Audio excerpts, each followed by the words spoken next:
Hello, everybody.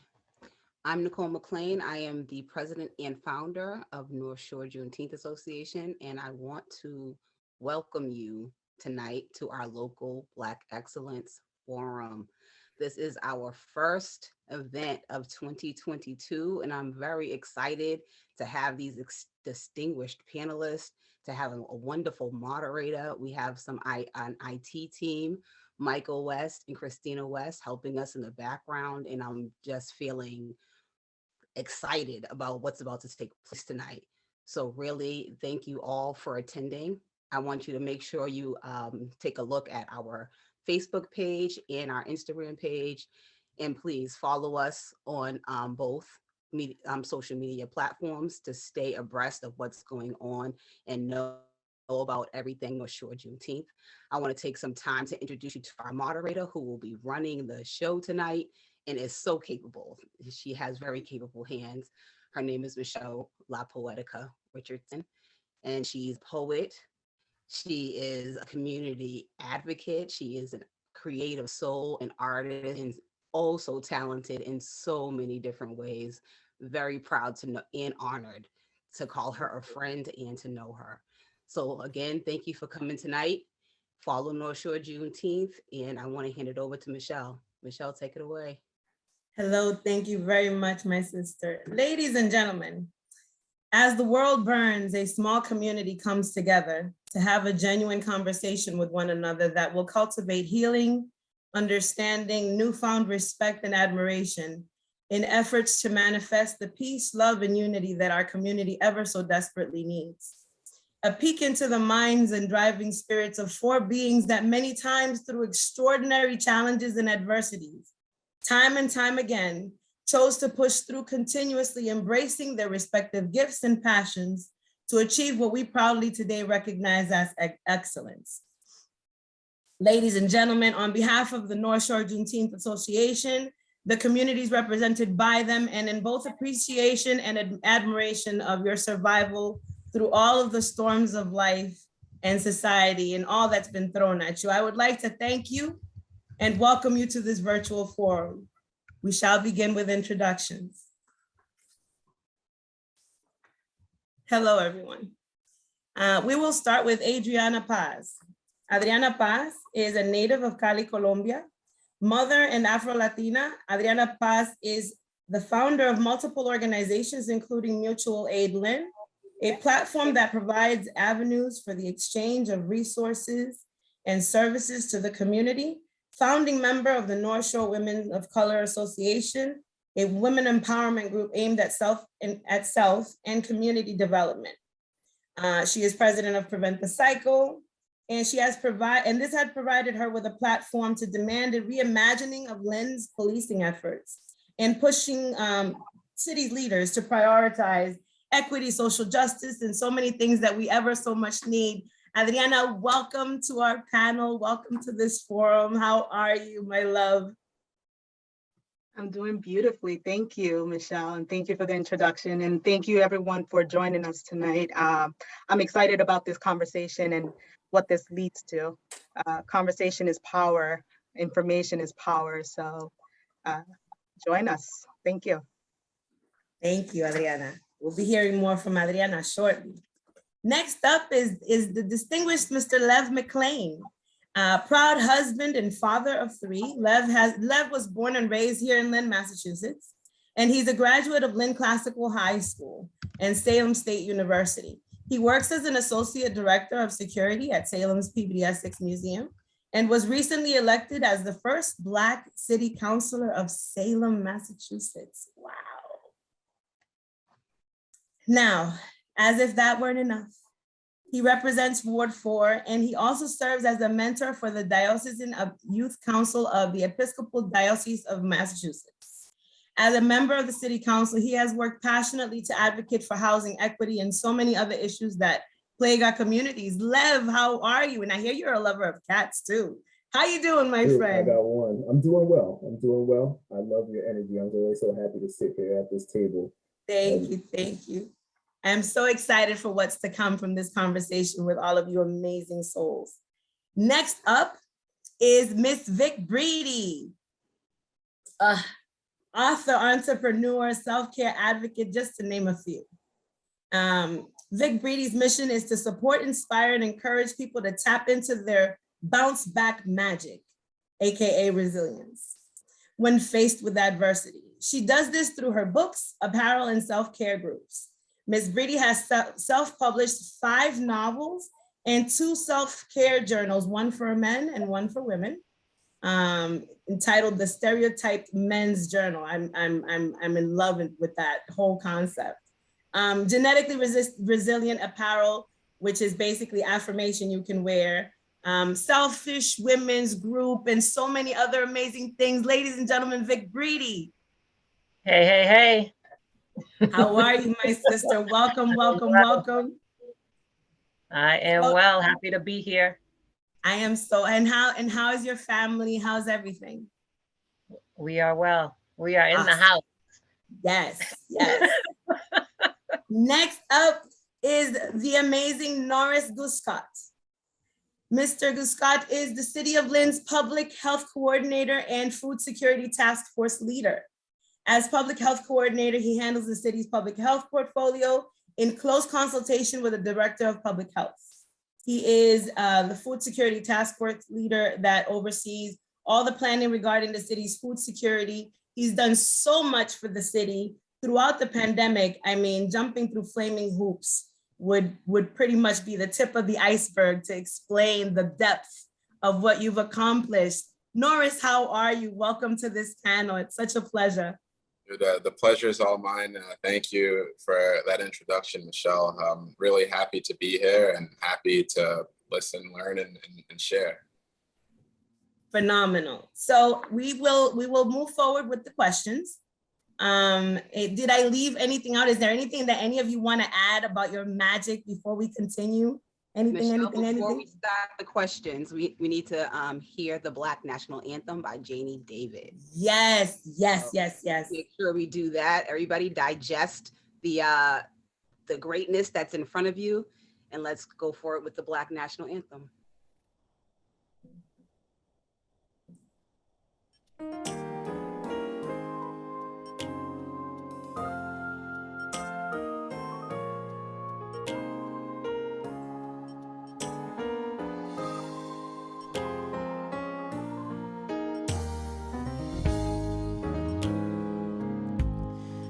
Lift every voice and sing till earth and heaven ring. Ring with the harmonies of liberty. Let our rejoicing rise high as the listening skies. Let it resound loud as the rolling sea. Sing a song full of the faith that the dark past has taught us. Sing a song full of the hope that the dark past has brought.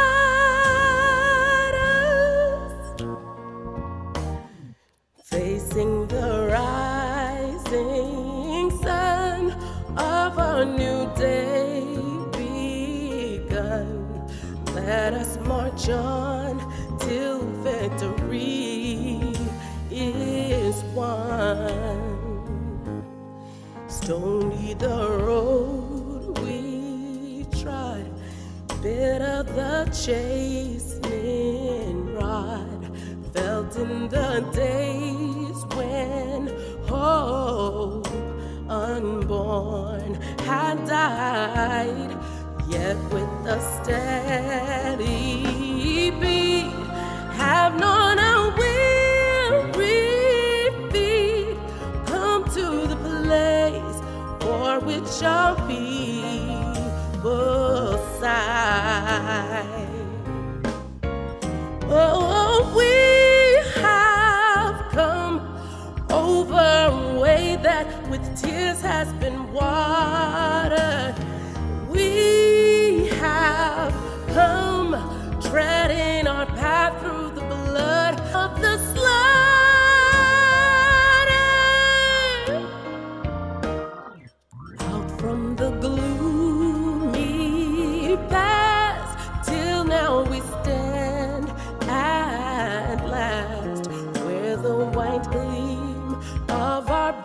star is cast. God of our weary years, God of our silent tears, thou who hast brought us thus far on our way, thou who hast by thy might led us into the night, keep us forever in our path, we pray. Oh, lest our feet stray from the places of God where we met thee, lest our hearts drunk with the wine of the world we forget thee, shadow beneath thy hand. May we forever stand true to our God, true to our native land.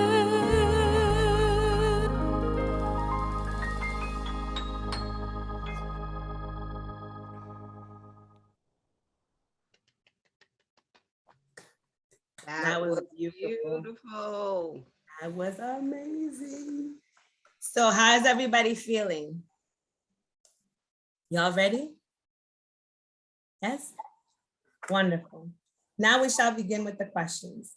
These questions have been crafted in 2 parts with 3 goals: unpacking, teaching, healing, and repair. Discern and define in order to heal, strengthen, and prevent. Many of those tuning in perhaps are still desperately searching to be able to identify or give a name to whatever it may be that they are struggling with. Tonight, you can give it a name and hand them a map or guide or a checklist that will aid them in taking healing steps towards their own respective journeys. Keeping these things in mind, heart, and spirit, ladies and gentlemen, I humbly ask you for your most sincere answers to the following questions, beginning with question number 1. And we will start with you, Adriana. Question number 1, as a person of color, what extra, more difficult, heavier steps and sacrifices do you feel like you've had to take or make? How and why? Fast forwarding to this day, being who you've become through your efforts, how many of these extra steps and sacrifices do you feel you are still taking? How and why? So, this is a tough question because there's just so many things. I think one of the underlying kind of sacrifices that I made that I say would encompass everything that I've gone through is not being myself. I think that was one of the biggest things that created barriers for me. Not presenting myself as I am, who I am, to whoever it is. And if I was angry, always being more conscious about the person, on the other side and their feelings, because that's what we were taught, right? To consider how we look to other people before ourselves. And so that was one of the underlining problems with really moving forward, really obtaining what I wanted to obtain, because I lived in that fear of what others thought. And fast forward today, it's something I still work on, but it's very clear that I need to present myself every day the way I am. I have to be fully honest, right? Come the way I am with the knowledge that I have, because that's valuable. My experiences, my life experiences are valuable. My knowledge, what I'm learning now, that is all valuable. And I need to come as is. When I do that, I can confront and the issues and problems that come before me honestly, right? And fully, because I'm addressing it based on my needs and not what everybody else sees in front of me. Beautiful. Now, how do you feel, or what do you suggest, what goals have you set and or what steps have you taken towards preventing this cycle from continuing to affect and hinder future generations that you particularly are representative of? And by saying that you are representative of, I'd like to encourage you to perhaps name some of these, demographics that you represent. Afro-Latina from Cali, Colombia, single mother, activist, I think those are some of the main ones, right?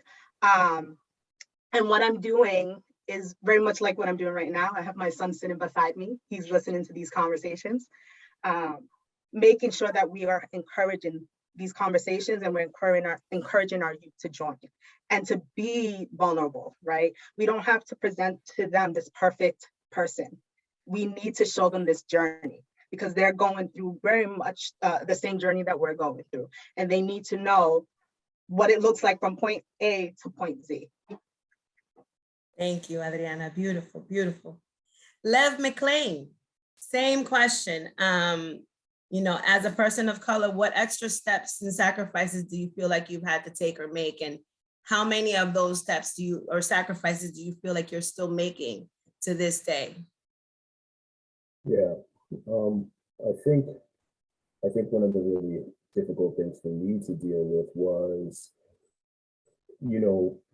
coming out of my family, we all kind of knew that we were capable of excellence. There was never a question that we knew that we could achieve. Like, you knew that you had to do extra, right? You knew that for you to get into the same slots that some other people might get into, you were really going to have to come with top level performance. You were going to have to be the hardest working. You were going to have to be the smartest person. And so one of the things that I really struggled with as I started getting into the world is I didn't know how to ask for help. I didn't know how to trust others. I thought I had to do everything on my own because I couldn't let other people see that I was vulnerable, right? I couldn't let people think that I wasn't the most capable. Right. And so when I would run into roadblocks, things that I couldn't do on my own, I hadn't learned how to do on my own, I had a very hard time recovering because I didn't know how to then pick myself up and find people around me who could help me, who could open doors for me, who I could learn from, who I could collaborate with. And so I think sort of coming into this moment, one of the things I really had to learn how to do was to kind of forgive myself for those things, not be so hard on myself. Yes. And to be okay with showing a little bit of vulnerability to the people around me, and learning that it's okay to ask others for help and that there are people out there who are going to hold you up, you know what I mean? Even though you don't necessarily feel that way as a young man of color, because sometimes it seems like there's a lot stacked against you. And so you put up that wall, you put up that mask all the time. And so that's one of the things that has really helped me to sort of turn the page, is to learn how to do that a little bit. So would you say that would be one of the steps that you've taken, or one of the things that you're doing? I mean, besides opening the tremendous gateway of city council seat, for future generations of young Black men and women, how do you feel what do you feel you've done to take steps towards preventing anyone in the future, our youth coming up, to go through the things that you went through and to have to make the certain sacrifices or go the extras that you had to get to where you got? Yeah, it's funny. So I had a conversation about this explicitly with one of my children, my son. I have a 13-year-old son, and he's excellent, right? He's very smart. He's a hard worker, and we're really lucky in a lot of ways as parents, because he's that kid that you would want to have. Does his work, doesn't get into trouble, and you don't even have to say anything. He's just on it, but you can see that same pressure, right? I could see him putting that same pressure on himself. Yeah. And so we had a conversation one day where I could see he was all wound up tight, and we're talking, and I'm saying, what's going on with you, and how are you feeling? Because you're doing well, but you're not really doing well. You know what I mean? You're not feeling well. And it's like I feel all this pressure. I feel like I have this pressure from you and mom to do well. I have this pressure that I need to perform. Everybody expects me to be excellent. They tell me I'm smart and this and that. And I said, yeah, that's true. We do expect great things for you because we know you're intelligent and a hard worker, but you're just a kid still, and it's okay. You're going to make mistakes. You're going to fail. And we're not going to cast you out when you do that. You know what I mean? It's okay for you to make those mistakes, and then you learn from those and you move on. And that's one of the chief things I try to do in conversations, in my mentorship work as well, working with the youth council at the diocese, in conversations that I have with other young men of color, really with anybody, is that ability to, it's okay for you to make those mistakes. It's okay for you to fall down. It's how you pick yourself up that what counts in the long term. And I think that is so important because a lot of times, especially in the world right now, it feels like people don't know how to make space for each other because really they haven't forgiven themselves for their wrongs. And so they're just so ready to do battle because they don't have that inner peace at all. You know what I mean? So I really try to stay on that energy. And I think running for office is probably one of the best things I could have done because it forces you to live out loud, right? It forces you to put yourself out there in front of people, right? When you're going door to door, knocking on people's doors, under the magnifying glass, you have to. And if you are not real, if you go out there and you don't know how to be yourself, it's going to get real tough because you're going to have a lot of stories you need to remember. And I don't know about everybody else, my memory is not that good. I got to be me at every door, or else I'm not going to add it all up. So, but what I found is when I went and I had those conversations with people, there's all these amazing people all around you. Right? When you go and you meet them and you greet them and you put yourself out there, people respond. And so I think when I let go of that fear of being vulnerable and put myself out there, I found that there were so many more people ready to be in community than I ever would have realized otherwise. Thank you so much. That was beautiful. I saw somewhere, it was like a meme somewhere online that said, be the person that you needed most in the time that you were in need. And it seems like that's exactly what y'all are doing. So that's beautiful. I commend you both. And I'm sure the other two that are yet to speak as well. So Vic, same question. As a person of color, what extra, more difficult, heavier steps and sacrifices do you feel like you've had to make? How and why? And fast forwarding to this day, being who you've become through your efforts, how many of those extra steps and sacrifices do you feel you are still taking? How and why? Well, I feel like I can, relate to both what Adriana and Lev said.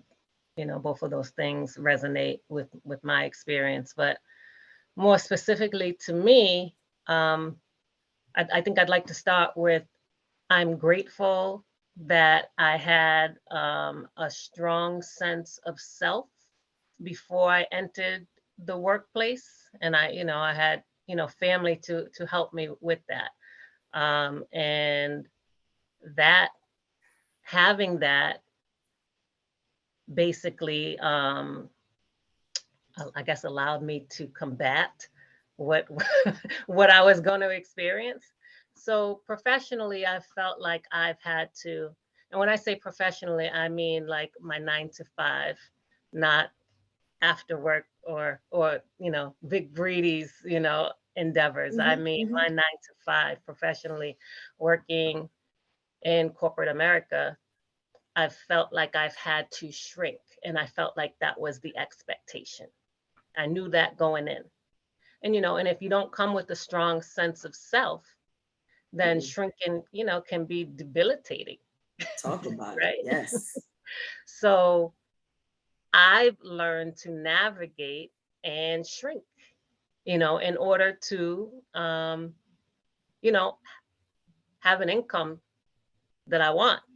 It's right? that spiritual You have soul, to- it's that spiritual code switch.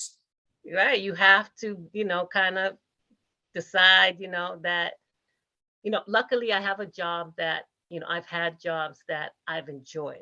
I work with, I'm a helper, I'm a giver, right? So even in corporate America, I've been able to work in those spaces, but not with a nonprofit pay, right?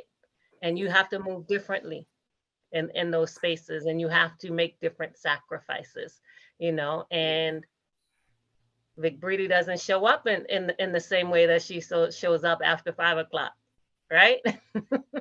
Luckily, I've been, recently, and I say like right before the pandemic, I actually changed jobs. I do the same thing, but I changed the company that I work for.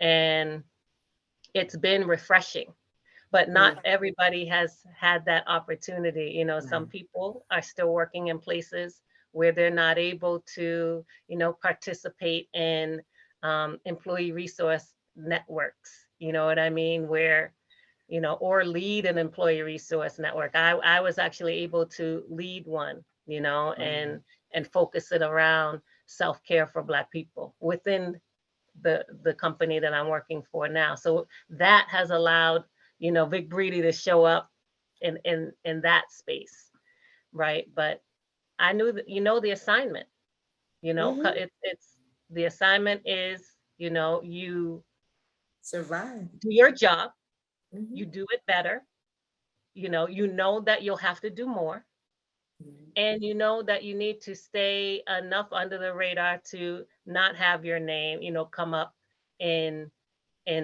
spaces that aren't favorable, right? You never want your name to be talked about, in a space that's not favorable. If your name comes up, it better be for something exceptional, or else don't have it come up, right? So you decide, I decided to work in that space.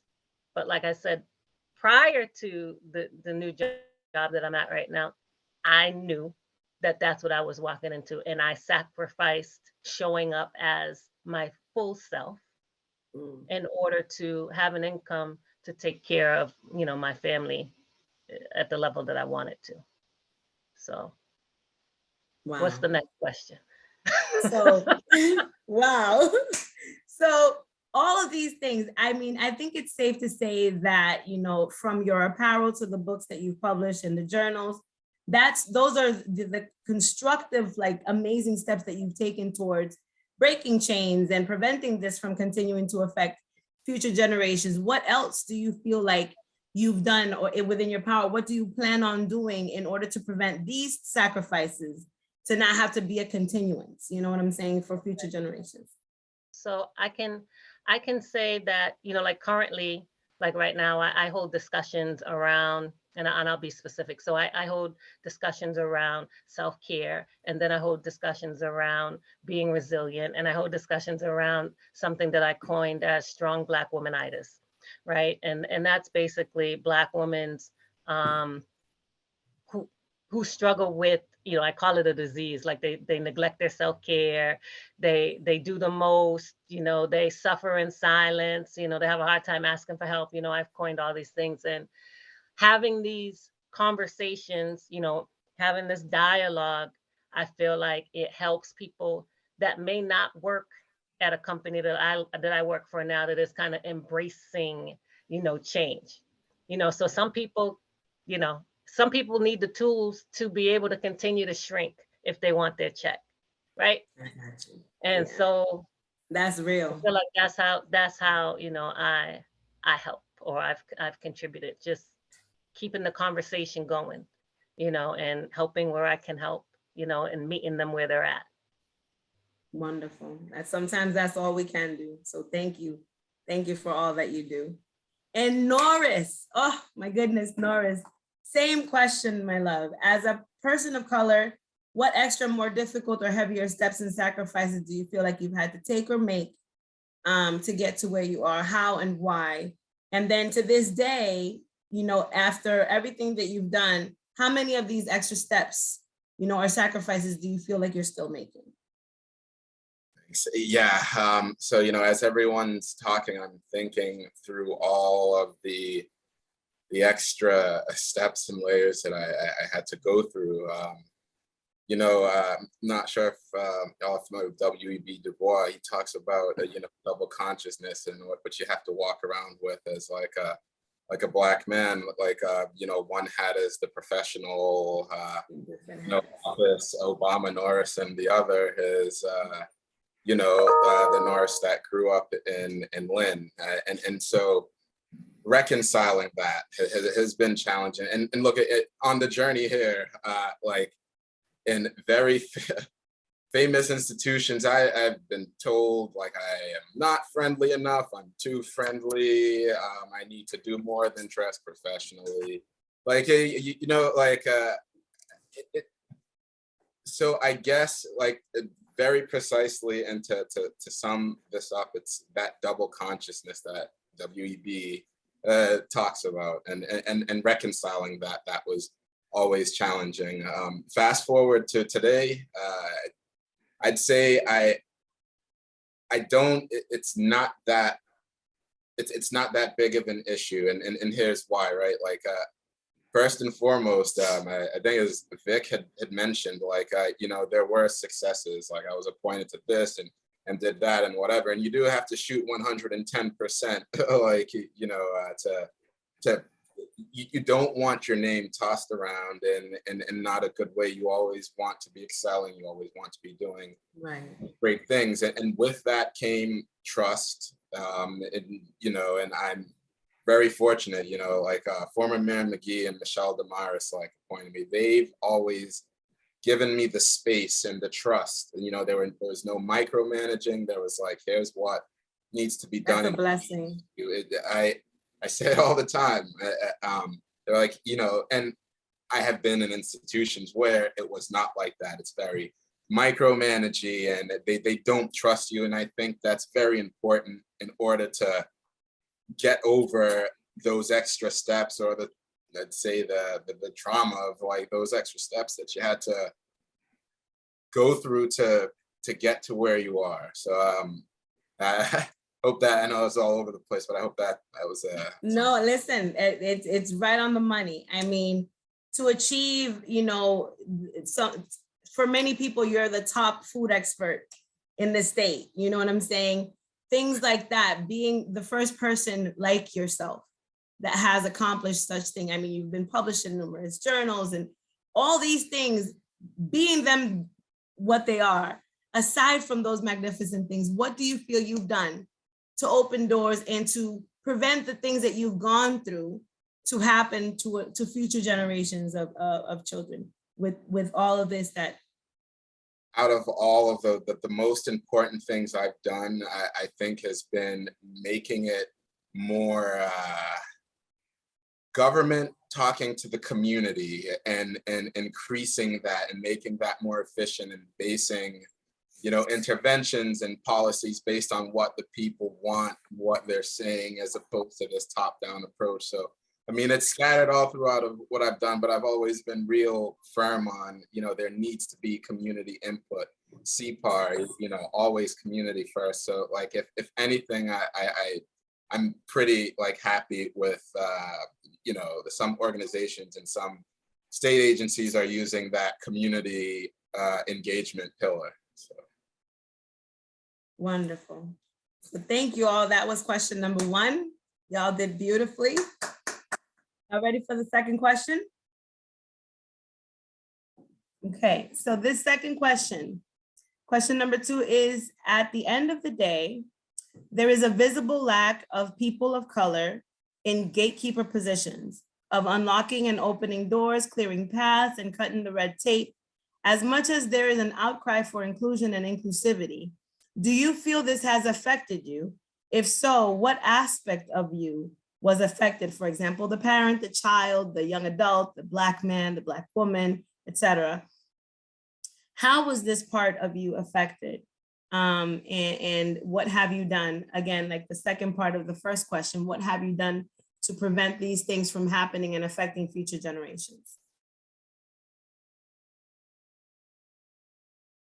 And we will start with Lev.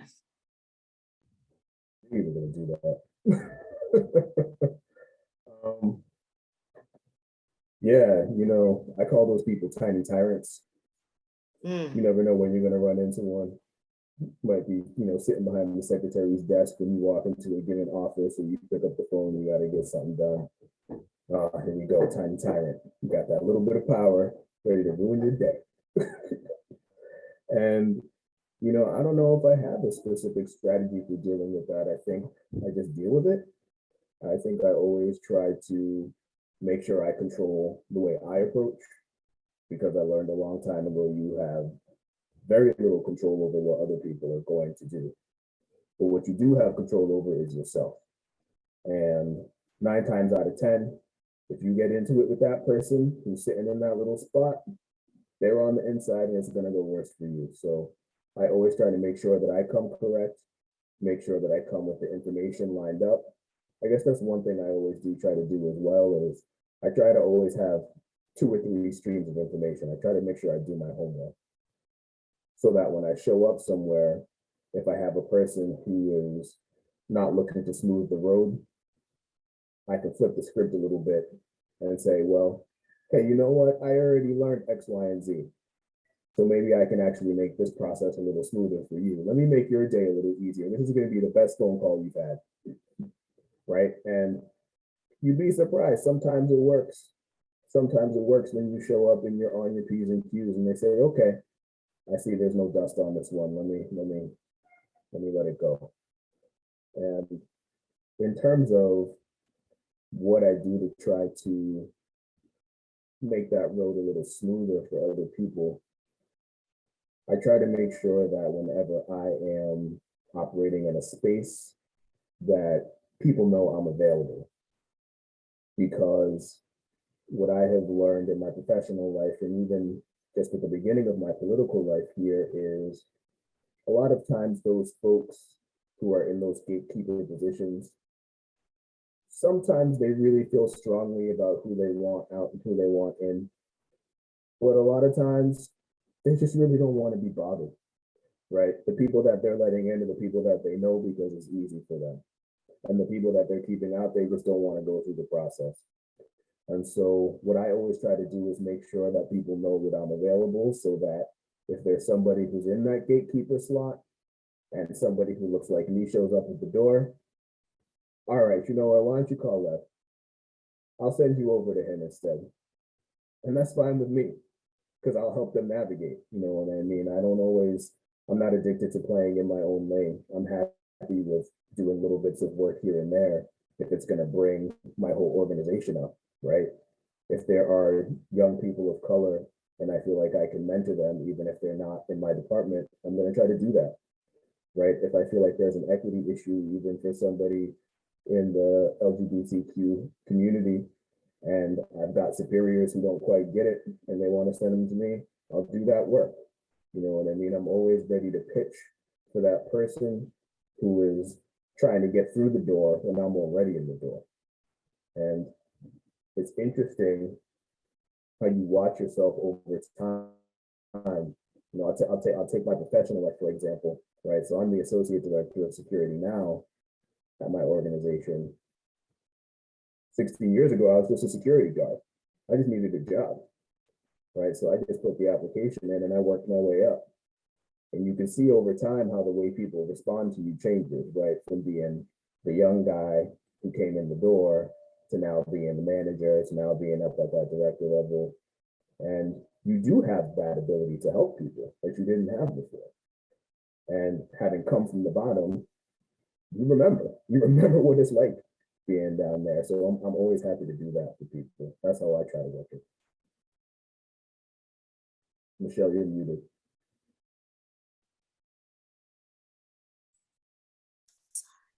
So in essence, you've become a gatekeeper of sorts, which is a beautiful thing. And I think that it speaks to the growth that we have to endure. And to kind of quote Vic Brady, do you feel a little bit bitter about having to overcompensate for those that don't want to necessarily deal with these things? Yeah, sometimes you do, but I don't know. I'm getting to that point in my life, I feel, where I feel like if something doesn't serve me, I'm so quick to let it go now. I'm so quick to let it go. And so that sense of bitterness, once you recognize how it interrupts your life, how it interrupts your relationships, how it interrupts your growth, I let it go. You know, I feel my feelings and then I move on because I have work to do. So I just get back to it. Amen. Amen. And continuing with the same question, Ms. Vic Brady, since we just quoted the name of one of your many books, at the end of the day, there is a visible lack of people of color in gatekeeper positions, of unlocking and opening doors, clearing paths, and cutting the red tape. As much as there is an outcry for inclusion and inclusivity, do you feel this has affected you? If so, what aspect of you was affected? How was this part of you affected? Okay, so I'd like to say that, you know, when you envision a gatekeeper, you envision somebody that has, you know, power over you in some respect, and maybe they're in the majority of whatever the demographic is in that space. I'll just put it there. I feel like sometimes there are more than just one gatekeeper. You know, we think that the gatekeeper is, you know, that one person that, you know, has the power to promote you or you know, or something like that. But there are more people involved in the mix. And if we just focus on, you know, we'd be mistaken if we thought it was just one gatekeeper, right? And I feel like because I've moved in spaces where I was the only or the one of few, I've learned how to navigate these spaces, and like I said, it's never just that one. There's not just the one gatekeeper.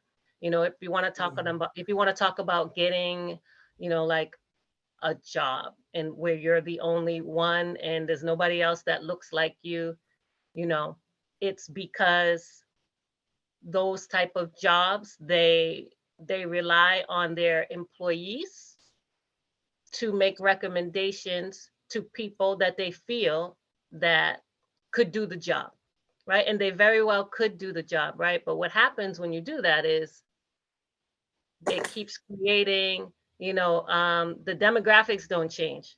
Right.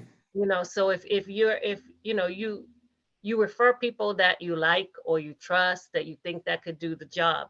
And if your circle looks the same, if you're not somebody that has different, you know, ethnicities, cultures, you know, whatever in your circle, and then you guys are the majority already, you're going to keep having the same people in the same position. And then we have lots of gatekeepers, right? It's not just the one gatekeeper, right? So I tried to, you know, refer people to, you know, like tell people about these jobs, because sometimes people are not even aware that these jobs exist and that that they could actually do it. So one, if you don't know it exists, then you're not going to go for it, right? And then you know, you read the job description, and the job description, you know, is embellished, you know, to the point that maybe you second guess yourself or whatever. Yes. You know, and so sometimes you become your own gatekeeper, right? You don't you don't even apply because you already think that you can't. So I feel like it's important to recognize that there's multiple, you know, gatekeepers, you know, in the mix. Vic, I gotta tell you that last part you said about us being our own gatekeepers, that's so real. That hit home. Thank you for sharing. I mean, thank all of you for like your vulnerability, for just sharing everything with us right now today. So, I mean, it's safe to say that with what you just said and the brands and everything that you've created, those are the steps that you've taken to prevent future generations from going through the same thing. Phenomenal. Norris, same question, my love. So at the end of the day, there is a visible lack of people of color in gatekeeper positions, being who you are. I'm sure you've encountered several along the way. You know, how much do you feel this has affected you?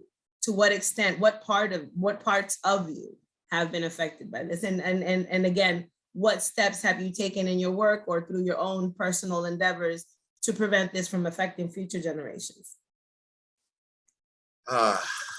So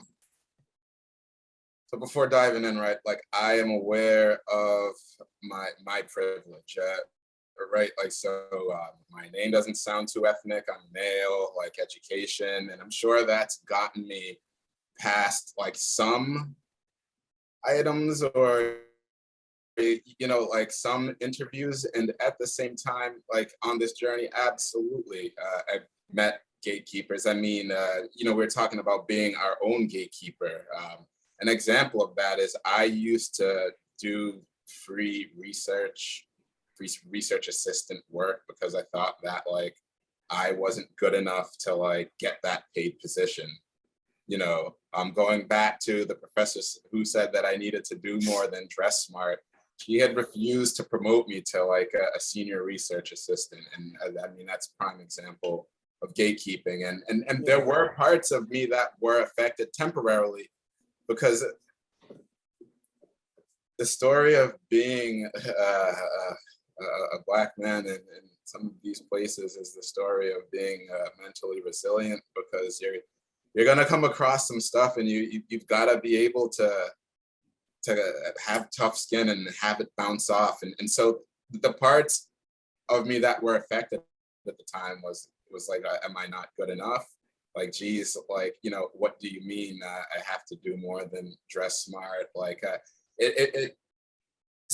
summing all that up, it makes you question yourself and like what you're about. And that's how I was affected. But then, you know, the what's meant to be will be, and like, you know, the research and programming and successes came about, and, you know, I was able to get past the gatekeepers on my own accord, but that's easier said than done. And it's not like that all the time. And some of that is a bit of luck as well. You know what I'm saying? And so that's speaking to that part. And what have I done to stop this, or, you know, or limit that in regards to future generations? I mean, outside of, so at, you know, within City Hall, the City of Lynn, I am the city's public health coordinator, and I'm involved with hiring, you know, with the public health director and the personnel director as well. And I'd say we're all pretty, you know, equity minded, but I'm there, and I'm really passionate about equity. And so I know what it was like, and I'm ensuring that all of the interviews are fair and what have you. So there's that piece, and policy at the state level. So I actually do a bit of agricultural equity policy with the Mass Food System Collaborative. And what I'm doing there is working, so we're advocating for policies, programming, interventions that are, that would make agriculture and food more equitable. You know, I don't want to go into a whole spiel about that, but the bill that we're working on specifically removes a lot of gatekeepers to resources, to information, to making it more efficient, to being counted. And I think that is an example, or, you know, policy that's intent to, you know, whose intent is to take away those gatekeepers or those barriers. I feel very strongly that's the way to go about it, those rules and those policies. And so that's what I've been involved in to head that up. That's amazing. And I listen, as a mother, as a grandmother, I thank you for your work that you're doing. And speaking of breaking chains and preventing cycles, Miss Adriana Paz, same question, my love. Thank you, Norris. Thank you, all of you that have answered so far. Adriana, same question. At the end of the day, the visible lack of gatekeepers and I mean, I know the answer, some of the answers to this question, but what have you done? How have you dealt with these gatekeepers, and what are you doing? What have you done to empower and prevent this from happening to future generations?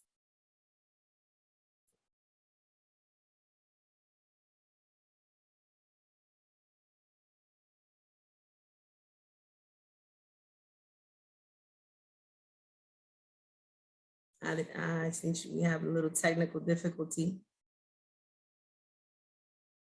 Uh-oh.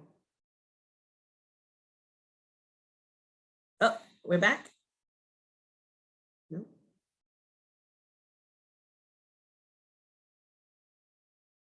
Well, while we figure out the technical difficulties, we're going to talk really quick about some upcoming events. If you look at one of the windows that we have, that it looks like a panelist window, it's going to be rotating different events. We have a Rap and Sip that's coming up. We have the Black Excellence 4K run that's coming up. We have a lot of events that are coming up. We have the Real Library crawl that we're doing on February 27th. April 23rd is the 5K. Adriana, are you back? She's not. She changed. Oh, okay. So Adriana is going to be back in a moment, and in the spirit of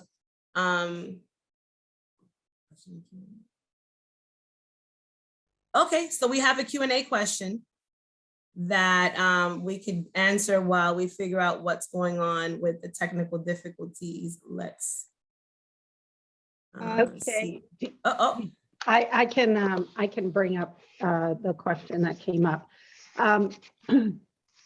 You guys are actually answering one of the questions, which is very much related to breaking down barriers, but specifically as a young professional when you're just starting out in your career. And then there was another question in the chat, which was meant to say, how can I be perceived as a Black woman who happens to be angry versus the stereotypical angry Black woman? So those are two good questions if our panelists are able to talk about. Adriana is back. Christina, should we answer the question, have them answer the question and then jump back to question number 2, or should we wrap up question number 2 with Adriana now that she's back? If Adriana has her microphone working, then maybe we should just get her while we can. Yeah. Are you back, Adriana? Yes, I am. Sorry about that. Wonderful. No, it's okay, my love. So the gatekeeper question, how have you encountered gatekeepers? How has this affected you? And what have you been doing? What do you have projected to prevent these cycles from continuing? I think my computer sensed how I relate to this question and how I feel, and had to shut down. But hot topic. It's a hot topic because it happens every single day, and throughout every aspect of our local government, our nonprofits, everything. This happens, and sometimes it is unintentional. Sometimes it is intentional. And what I've done is I've formed relationships with folks around the city, right? And through those relationships, I've been able to kind of see who's sincere in their work, right? And really ensuring that there's inclusion and there's equity in the work that they're doing and the spaces that they are creating. And I'm able to have those honest conversations with them, right? To really look at what they may have done thus far and how it could be better. And I've built up trust in the community where folks will come to me with other situations, right? They're in other seats and they're like, how do we work on this? How can we make this better? Can you look at this? How, and let me know what we need to do more here, right? What am I not able to see? And so what happens is you're creating these spaces for others. You're creating a dialogue. You're opening up a viewpoint here that wasn't there before. And it's something that I've struggled with, right? Every job you have gatekeepers. Everything you do, there's gatekeepers all around, but there are folks who have been sincere in their work. And those are the ones you build relationships with and really seek out to make changes through their circles, through their networks. And what I do, other than that, is I also work on programming that sets up our youth and prepare them for this, right? And what does gatekeeping mean? What does it, what does it look like? And what can you do, right? What are the things that have not been answered, information that was not provided to folks, not just the youth, but even us as adults. We have networking opportunities. 80% of your jobs, scholarships, internships come from networking, right? I didn't learn that until I was an adult. So what do? We created a gala, a Diaspora Gala, and we have folks of color, professionals of color who come in and help us prepare our youth for networking experiences. What does that look like? What are the questions? How do you present yourself? These are important questions that we were not privy to, information we were not privy to when we were young, and sometimes even as adults. And so we need to make sure that we are creating the spaces where they can learn about this stuff. The Diaspora Gala hopefully will be up and running this year, partners with Nicole and some other folks in the city who creates the space. But those are the kinds of things that I work on, and I work on them in community. And that's the other important part, right? You can't do anything alone. The power is in your community and like-minded individuals. Yes, thank you so much. Beautifully said, Adriana. And that wraps up question number 2. Now, Christina, the lovely Miss Christina West, was reading off a question that we had from the audience.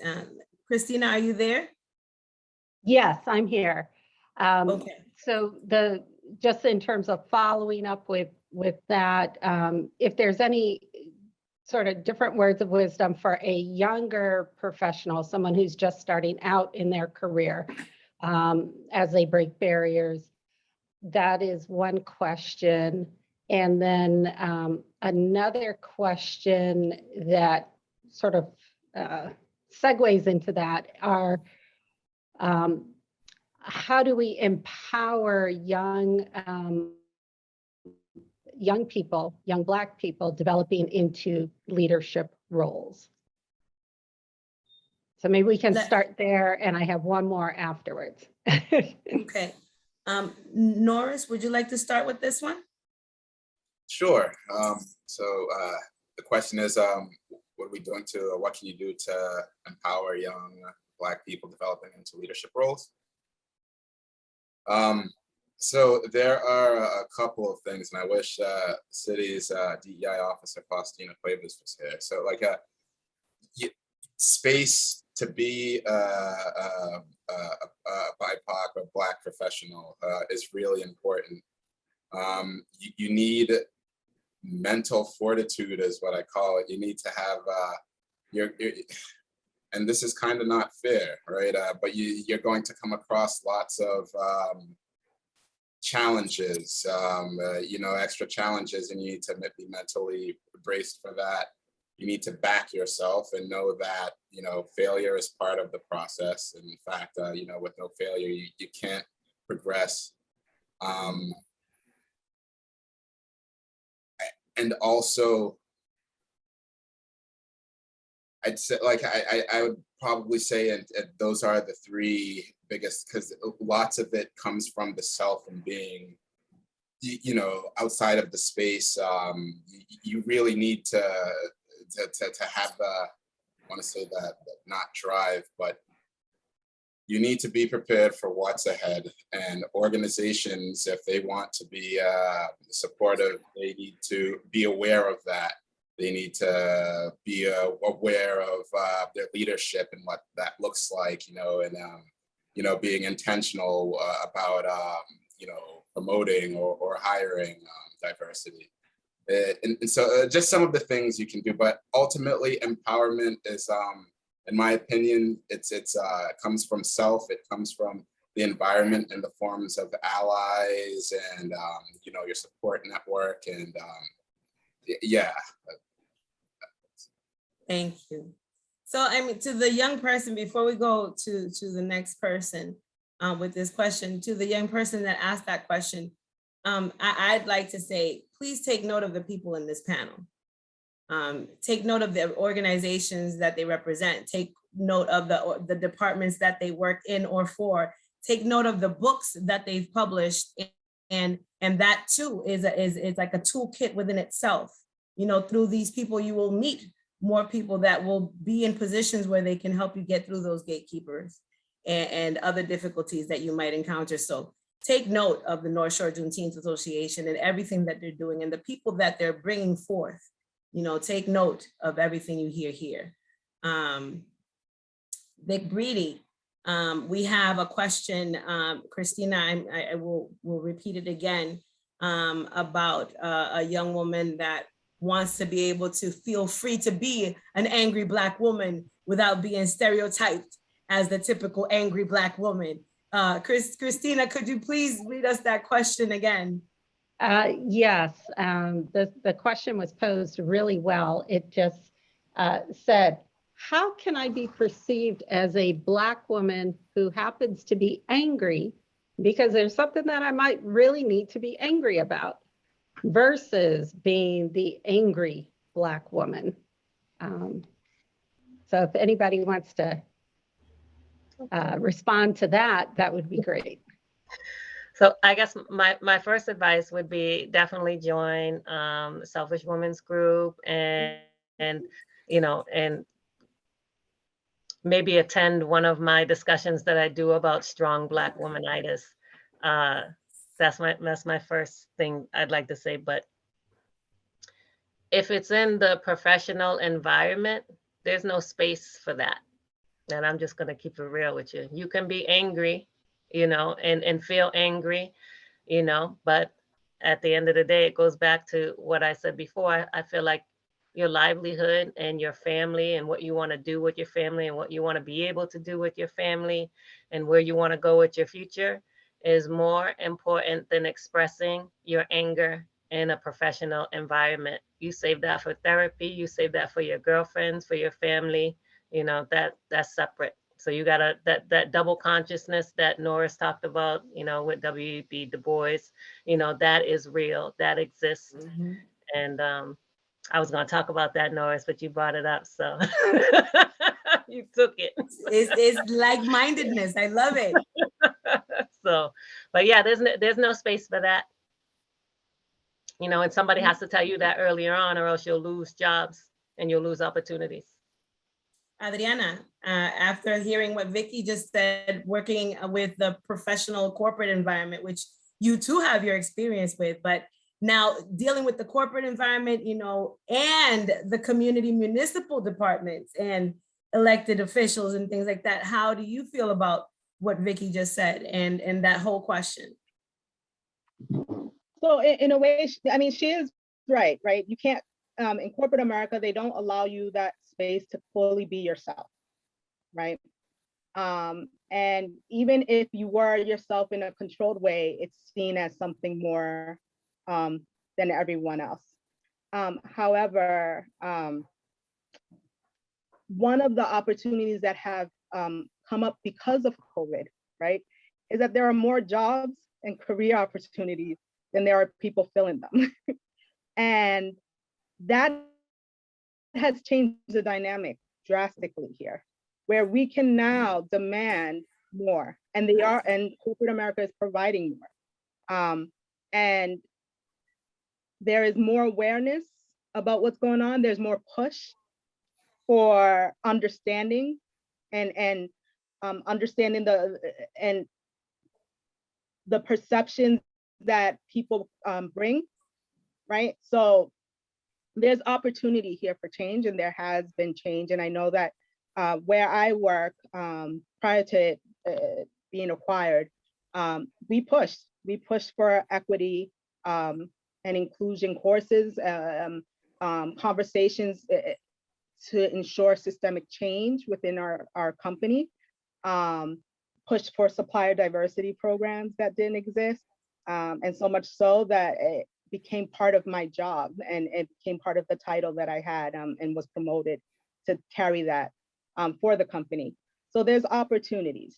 But most importantly, what I would say is you cannot worry about what other folks think of you in all your spaces, right? There is going to be times when you even control yourself and you wait to go home to be angry, and that you will still be perceived as the angry Black woman, right? So do as much as you can, do what is healthy for you, but know that sometimes that won't be enough for them, and you can't 100% control that, and you have to be okay with that.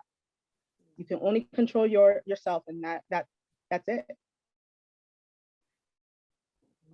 Lev, would you like to add anything? Thank you so much, Adriana. That was so bright. Like everyone, you guys are amazing. Lev, what would you like to add to all this? Like, tell me something. Yeah. Lev is like, listen. I mean, honestly, I think, even being in this space, being on a panel like this is still amazing for me, right? I'm listening to what everybody else is saying, and it's still inspiring for me. And so I think there's something important about finding a space where you can talk to other people and just sort of hear their perspectives. I love what Adriana said about spreading your network and finding those other people. I think one of the things I would say to somebody who's a young person who's looking to get through, excuse me, who's looking to get through the gates is find a mentor. Yes. Find a mentor within your space. Find somebody you can trust, because as Norris said, you have to be resilient, you have to be tough. And if you can identify one person who will be your ear when you're getting ready to lose it, if you can find the person who is on the other side of the gate you're trying to get to, or at least knows what's on the other side of the gate and can give you some tactical information, that's critical. Yes. I didn't realize how critical it was for a long time, but I had the fortune of growing up in St. Stephen's Church, and then they did a lot of youth development. I had a lot of leadership training opportunities. I had a lot of people who looked out for me and my growth. And I was lucky enough in the company I work for now to have a mentor in my immediate boss who really looked out for me, gave me the opportunity to learn, gave me the opportunity to make mistakes, gave me the opportunity to walk in and have a conversation about just what was going on in my life. And those things are huge, and they're not available to a lot of people. It can be hard to find, but if you could find that one trusted individual, that can be extremely powerful. And on the flip side, to the question of what do you do to empower other young people of color coming behind you, be available to them, right? Always, always, always, when you cross paths with that person, speak to them, make space for them, let them know you're available for them, and don't be afraid to talk to them from the heart, right? Like, I really focus on that right now. I really focus on trying to talk to people about our journeys, about what's going on with us, what's going on with our spirits, what's going on with what we feel called to do. And I think that's so huge, because inspiration is often in short supply for folks in that situation. You're dealing with a lot more obstacles than you are dealing with things that are holding you up. And so don't be afraid to be truthful. You don't have to be rude or brash. And it's not always the right moment necessarily, but like, be honest with your emotional intent and give that to those young people coming up behind you, because they need that. They really do. Yes. So everything that you said just now is a perfect segue into the third question that we have for you this evening. And this is a heavy one. And I think each and every one of you has touched upon this in some way.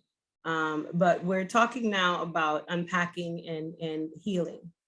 The question number 3 speaks directly to you as a person, as a soul, as an individual. Which cycle of generational trauma do you feel has affected you the most, and how? Do you feel you still struggle with to this day? If so, how? Or do you feel you have been able to break and heal from? And if so, how? And again, I've heard a lot of these, but when you speak on it now, be as specific as possible, because we're trying to give these babies roadmaps and checklists to thrive with. So we will start this one with Lev.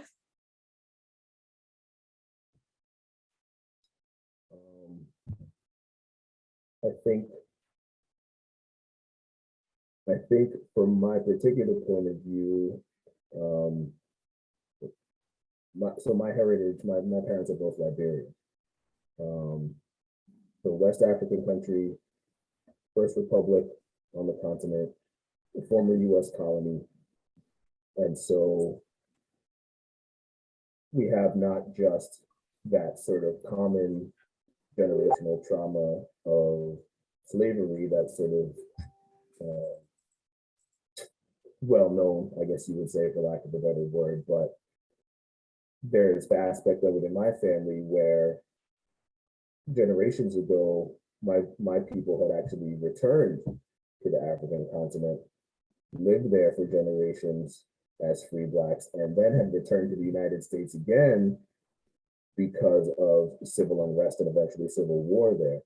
And so you have the dual experience of being both othered as a Black person in a minority, but also being culturally different from a lot of American Black people as well. And so you don't necessarily get a lane that you get to fit into cleanly, right? You're always a little bit different in that way. And I think it took a long time to learn to be at peace with that and to learn to really accept the different aspects of who I was.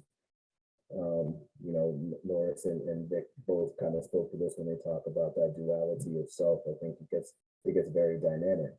And so I think having gone through that process, I think one of the things I learned to do is really own who I am and decide that I get to set the definitions, right? So what it means to be a young Black man, what it means to be in your excellence is defined by me, not the other way around, right? People don't get to tell me what it means to be Black and how I'm being Black or how I'm not being Black, right? I do me, and my excellence tells you what it means to be Black, right? And so I think that's one of those things that was real powerful for me, that I think should be really powerful, and that I hope that people, the young people coming after us, will get, is you get these labels put on you and they have all these weight. And you gotta learn to flip that. You gotta learn to own that and redefine it and ball with it the way you're going to. So that's one of the big things for me. You're muted, Michelle. I'm sorry. I appreciate your answer, Lev. Thank you so much. And I think it's important to note the cultural hurdles, you know, and the cultural, you know, chains that we come dragging with, because those two come heavy. Vic, my love, same question. Which cycles of generational trauma do you feel has affected you the most? You still struggle with to this day, or you've been able to heal and break from, and how? So I would say I'd probably go back to what Norris discussed before. I won't say to what I discussed before, double consciousness, you know, and always taking that with me. And not only always taking it with me, but it being passed down for me, as I said, to me, as I said before about like, I know the assignment, and then now I got to pass that assignment to my son. Mhm. Right. And just having the stress of having to have those conversations that other people don't have to think about. It's like a mental gymnastics that we have to do. And, even to the extent of how you identify, and being named by other people. We came here, we're African, we come here as Africans, and, we lose our identity, we lose our names. We can't, well, now we have like, DNA, ancestry stuff where we can, try to find our roots, but just not being able to to know your tribe, right? Yeah. And then, like I said, the naming, like from African to another derogatory word to colored to Negro to Black to African American to Afro American. I mean, just our identity, and what that means living here, in America. So you take that with you, and then it gets passed down, whether it's conscious or not, in our behaviors or in our words. So I try to be conscious of that. I try to still acknowledge that exists. Like it's still, there are inequities. It is still a problem, but at the same time, try to, build my son up to be resilient. I tell him he's genetically resilient. I do want to say everybody's been like plugging all my stuff. Thank you. We went from bitter to resilient to Selfish Women's Group, but yes, I have to instill that in him, and not everybody has to do that. So that's I think that's my answer to that question. Beautifully said. And in my defense, you just picked good titles for your brands. I'm saying, they just fit, honey. They just fit.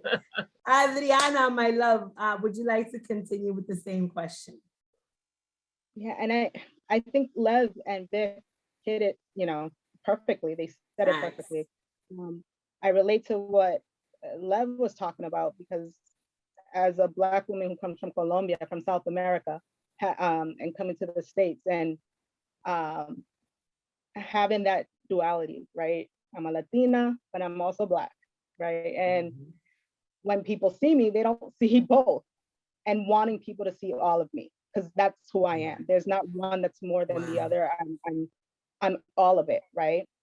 And how important that plays for me, and how important that is for me, because that represents my family, and represents my ancestors, it represents what I love, the music, the everything. So having that, it was a difficult moment for me, especially when we grew up in Brooklyn. We lived in Brooklyn, New York, right? So we had a large Latino population, but they didn't identify themselves as Afro-Latinos, right? They were just Latinos. And I always knew there was something more. And then, you come to Massachusetts, it's the same thing. And you have all these dynamics and really trying to navigate that. But what Lev said is, you have to understand who you are and where you come from. That has to be, the foundation. Otherwise, you can get lost. You define who you are, you discover who you are and define who you are. And that's what you present to everyone, right? And then the other part is what we say to each other. What do we say to ourselves? One of the phrases that I looked at for the last couple of weeks that really hit home is when we talk about we have to work 2 times harder and get, half of what everyone else gets. And I found myself, I remember being told that, right, in preparation for life, that you're gonna have to work harder. And sometimes you're not gonna get, most of the time, you're not gonna get half of what other folks get. It became ingrained, so much so, and it becomes ingrained in our children when we start repeating it to them, thinking we're preparing them. What we're doing is telling them, you're getting half of, you deserve half. That's what you're gonna get. That's what they're seeing. We have to work hard. We have to work 2-3 times as hard, but you're not gonna get as much. And that's normal. We're normalizing that. So we have to really watch out what we say to ourselves, what we say to our children, because it was told to us, because that also continues, as Vic said, words have power. That continues these cycles that we're trying to prevent and trying to break. Yeah, thank you so much. That was powerful, Adriana. Thank you. Norris, my love, same question. Generational cycles and trauma. How do you feel they have effect? Which ones do you feel have affected you the most? Or which ones do you feel you still struggle with to this day? Or which ones do you feel you've been able to heal and break from? Yeah, no, I'll touch on all three of those actually, because I think I fall into all three. So, I mean, what impacted me the most, and I overcame this, and that's through, Ed mentioned, just, like success and all of that. But the angry Black man syndrome really, again, it was like, it's either I'm not friendly or like too friendly enough. Like, that was very challenging in esteemed institutions and organizations. It's hard to reconcile that in an office, and it was like walking on eggshells throughout that time where I was learning how to play that game, I would call it. That impacted me, but I overcame that, as I was saying, by being empowered. And that was, I'd say, the successes, obviously, but, like I'd mentioned, my superiors, former Mayor McGee, Michelle Damaris, current Mayor Nicholson, giving me the space and the trust and the belief that, there's nothing wrong with me. Like, I'm all right, I can do this work. My community backing me. My community backing me means like everything. As I mentioned, like I love this city. I grew up here, and all of my interventions are based on, empowering community feedback. So that really helped me to overcome that, and loved ones as well. The support of like my family, my girlfriend, my friends. You need a really solid support system network to overcome some of those generational impacts. So yeah, and one that I'm currently still carrying, but I guess I've learned to navigate is the double consciousness, because and it's not like all bad. It's just knowing that I will always be Norris from Lynn. Like I grew up there, and also, as we were talking about, it's time and place and how you say it, and so like I still wear the two hats, and also I'm more comfortable with doing that. Thank you so much. Listen, this was amazing, and we have the lovely Miss Nicole Maclean here. So these questions were all formulated with the purpose of doing exactly what the four of you have done. You've managed to do the unpacking. You've managed to provide tools and resources and information through telling your own stories and your own truths. However vulnerable it made you seem or feel, however anxious you were about speaking these truths, you went ahead and allowed yourself to do so. We have I think we can do one more question. Christina, are you there? Yes, I am. Ladies and gentlemen, this is the voice of Miss Christina West. Thank you for all of the work that you and your husband are doing. What is the question, my love? Welcome. The question is, when you look across our organizations, you see current leaders who are making transitions, either from illness or otherwise, but we don't necessarily see who's next, who's going to take the helm afterwards. What can we do to make it clearer that we have to transition? We have to set ourselves up for success through that transitioning plan in organizations or schools or all of these spaces where we've had leadership and the leadership might be changing. Ooh, this one's loaded. Who wants to take this one first? There's so much that each of you can contribute to this one. I think the word of the year has been transparency, right? And accountability. Yes. If the intention is to truly make a change and be inclusive in that change and cognizant of who's around, who's not at the table currently, you're talking about having that information out there. What do we have now? Where are we lacking? You know, what's going on? What are the potentials? It's about that openness. Yeah, that's the quickest way I can answer that. It's pretty packed. So I'll let everyone else answer and add to it. Who's next? Norris? Is muted there. Yeah, so can we do moving it? I think so. It's two pieces to it. Organizations and government and the powers that be need to, be really intentional about reaching out to those communities and letting folks know that, these positions are there, and also on, like as a young Black professional, that's putting yourself out there. And I know that that's going back to the whole, like, you're gonna need some mental fortitude, but just think back to our gatekeeping conversations. And like, I was my own gatekeeper for a lot of things. So like, go out there and you might come across some gatekeepers that do gatekeep you. You might come across some allies that are working behind the scenes to get you into those places.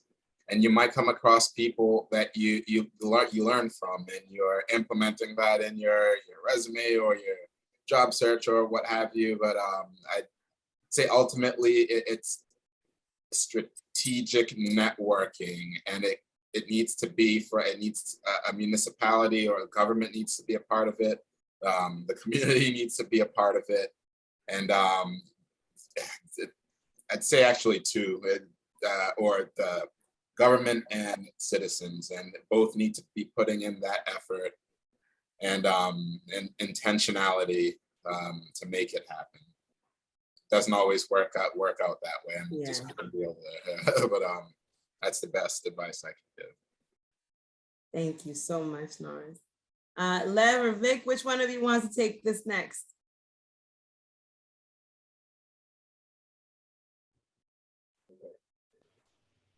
I guess. Oh, go ahead, Lev. Okay. I feel almost silly saying this in the presence of so many people on this panel who are doing it, but you don't have to step into an organization to attack the problem. You can carve a lane that's in between the lines that are already there that can be powerful and that can change the way it's handled. And I think a lot of people are looking for that right now. Mm-hmm. People are not feeling the same connection to some of the institutions that exist that they used to. I think a lot of people feel that our schools are in for a big reimagining. A lot of people feel that the way we deal with our health and our mentality and our spirit is in for a big reimagining. I mean, you hear a lot of conversations about food and food insecurity now, right? That wasn't the way that conversation was named 30 years ago. Right. So I would just say, think about the problem and attack that. Don't be afraid to build your own network. Don't be afraid to really find what's underneath the surface and go after that, because I think you see all these news articles about the Great Resignation. You see the way the world is changing. I mean, people are looking for their purpose. Like, you can be purpose-driven and just attack your problem. That's what I would say to anybody asking that question. When you see these leaders on the way out, think about what you want to build and how you want the world to be managed. Thank you so much. It's powerful words, Lev. Thank you. Vic. Hey, I don't have a Hey. lot more to add than what everybody said, but I do think that people that are already in positions now where they're going to be passing the baton need to be intentional about reaching out to others, either whether for mentorship or whatever, because I do hear lots of conversations about why don't we have this and why don't we have that and why aren't they doing more, but then there's not a lot of involvement um, from those parties, you know, connecting with those other organizations. I'll just put it like that. So I feel like if we have, that leadership kind of, I don't know, maybe hold forums, maybe hold, public dialogues or whatever to let them know how things work and let them know that there are opportunities for you in this space, then maybe, others would, show an interest, to do more or how they'd like to change some things. Some people just don't know what's going on, you know? So yeah, that's all Beautifully I got said. for you. I Beautifully need said. more time to think about that a little deeper. Well, But that's listen, what I got. I think it's important to kind of echo what you yourself has said and what like so many of you touched upon about how we can become our own gatekeepers. To those of you watching, thank you for tuning in. I hope that you take note of everyone in this panel.